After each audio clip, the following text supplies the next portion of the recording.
For an international race, it seemed like who is the best one to crown a champion? It's the Queen of England. We have an English villain.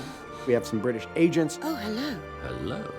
And then thinking about Mater with the Queen of England, oh my gosh. We have all this great sort of conflict and drama culminating in exactly the right spot.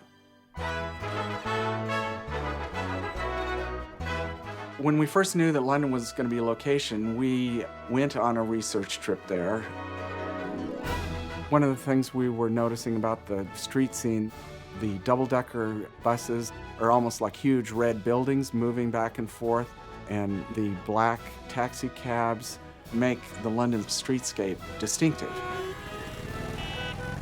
Along with all the main characters that we had to design for this film, we had to design background characters for every location we go to. As soon as you take cars internationally, you have to populate the entire world. Every place we're going to go, you have to populate with cars from that country. And so my job, of course, was to go out and photograph every car that I saw on the street. So at one point on a busy city street in London, I positioned myself at a corner and I made a graph of every type of car that I saw. And I just did a little tick mark and took kind of a running survey of everything I saw. And then it was just looking at the city streets. We had a race route designed. We drove around quite a few parts of it, and then looked at the iconic imagery that'll be part of the race route. There were so many icons in London that we were really excited to get into the movie. There's, of course, Buckingham Palace and the Queen and the palace guards, the royal guards with the big black furry hats. It was always one of those things I wanted to have in the film. We figured out a way to kind of fit it in. Mater, let's go! You're on! The plot kind of unfolds on the Queen's platform. We studied a lot of historical images of the royal family viewing things from that balcony of Buckingham Palace where everyone is surrounding the Victoria Monument. So we really tried to recreate in our cars vernacular the whole set there based on the real place. The whole England scene culminates in unraveling all the clues that we've left beforehand. Mater will escape and be running to McQueen. Finn will escape, realizing what's happening, and over the radio tell Mater that he is the bomb.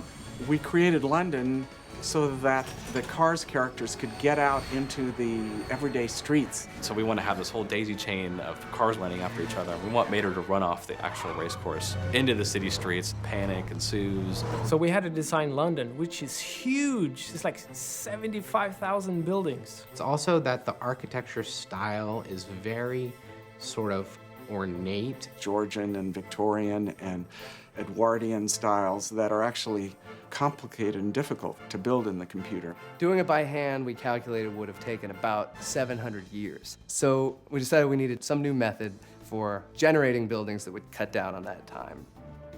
What would a London look like that was populated by a sea of these buildings and all the landmarks that people are familiar with? And then we constructed architectural rules, essentially, that govern how these buildings would be able to put themselves together. And also, we could influence what a building did when it was sort of growing itself.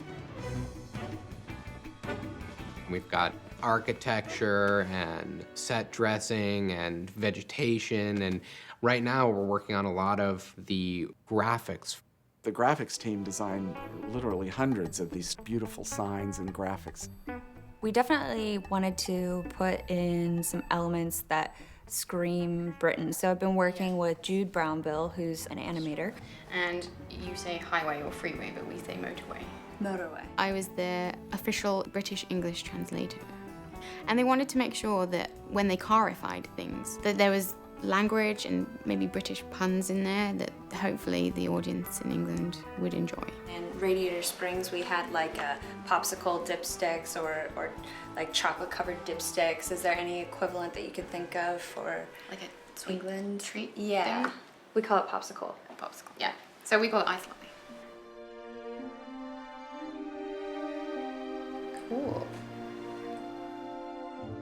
It really makes Jude delighted, so I'm hoping that the same will go for audiences. Everywhere you look, each detail is thought out, and that's always been the goal, that wherever the audience looks, that the detail is all there. There's no kind of lapse in care. When I see the sequences that are set in London, I'm a little bit homesick because it's so well researched. The buildings, the architecture, the signs, the layout, the traffic. You know, everything about it reminds me of home, I guess.